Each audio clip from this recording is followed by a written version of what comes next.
Hello students, welcome to Home Science classes by Neha ma'am. Today we discuss about mothercraft and child development. आज के इस video में हम NCERT based topic mothercraft and child development के बारे में चर्चा करेंगे। यह टॉपिक सभी होम साइंस की प्रतियोगी परीक्षाओं के लिए अत्यंत महत्वपूर्ण है। साथ ही साथ यह topic high school, inter, graduation, PG सभी वर्ग में बहुत ही उपयोगी टॉपिक है। अतः आप सभी इस वीडियो को ध्यान से सुनिएगा और प्रकरण को नोट करते जाइएगा। मातृकला एवं शिशु विकास। मातृकला शब्द दो शब्दों से मिलकर बना है, मातृ एवं कला।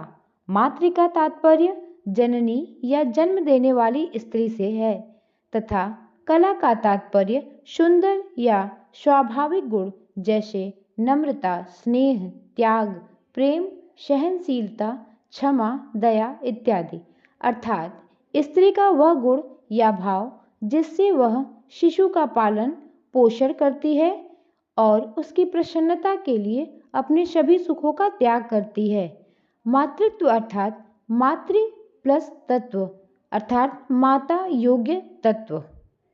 चैम्बर्स डिक्शनरी के अनुसार मातृकला का अर्थ शिशु पालन हेतु आवश्यक ज्ञान एवं दक्षता से है। Knowledge and skills required for care of child.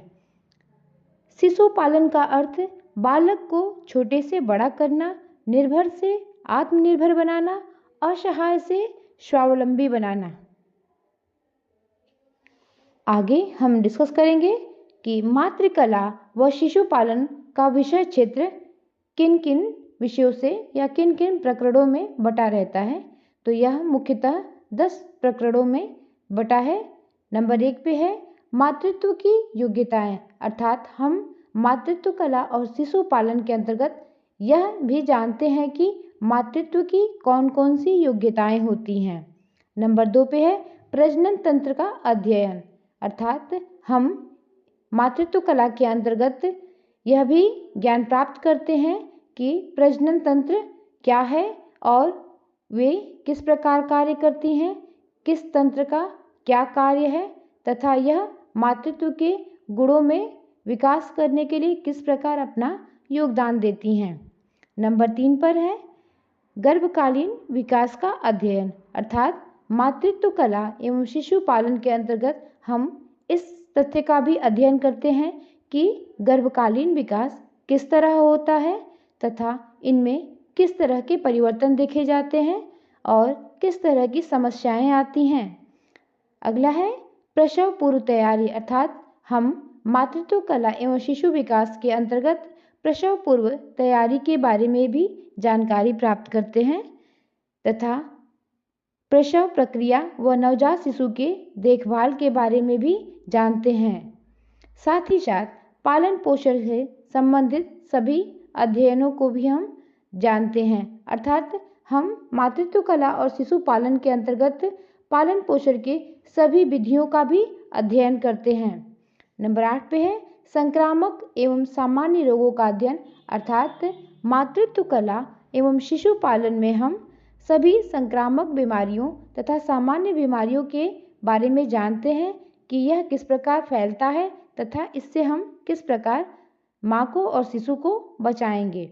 Number 9 पे है मातृ शिशु समस्या का अध्ययन भी हम इसके अंतर्गत करते हैं, जिससे हम मातृ तथा शिशु को होने वाली विभिन्न समस्याओं से उनका बचाव कर पाते हैं तथा हर माँ को जागरूक कर पाते हैं।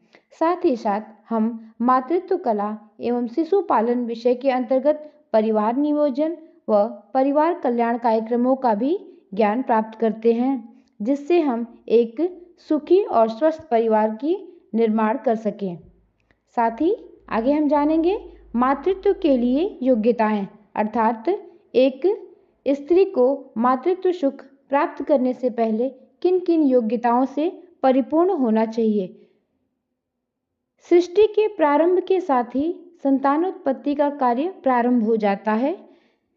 परिवार का मुख्य उद्देश्य वंश वृद्धि ही है, परंतु उत्तम संतान के लिए मातृत्व की मुख्य योग्यताओं को ग्रहण करना अत्यंत आवश्यक है। इसकी 3 मुख्य योग्यताएं हैं।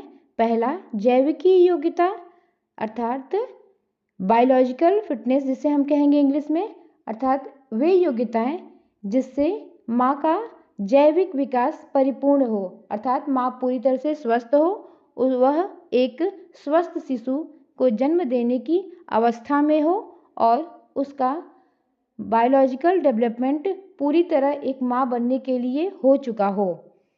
नंबर 2 पे है मनोवैज्ञानिक योग्यता साइकोलॉजिकल फिटनेस, अर्थात इसमें मातृत्व के सुख के लिए स्त्री को मनोवैज्ञानिक रूप से भी योग्य होना चाहिए, अर्थात इसमें विभिन्न प्रकार की समस्याओं को झेलने का या उसे बर्दाश्त करने का, समझने का वह मानसिक रूप से भी तैयारी करके रखे। नंबर 3 पर है आर्थिक योग्यता या इकोनॉमिक फिटनेस, अर्थात मातृत्व का सुख प्राप्त करने से पूर्व स्त्री को आर्थिक रूप से भी सबल होना चाहिए ताकि वह प्रसव में या प्रसव के बाद लगने वाले व्यय में या खर्च में वह किसी भी प्रकार से परेशान न हो और अपनी सभी प्रक्रियाओं को सफलतापूर्वक पूर्ण करा सके। धन्यवाद। Please like, share and subscribe.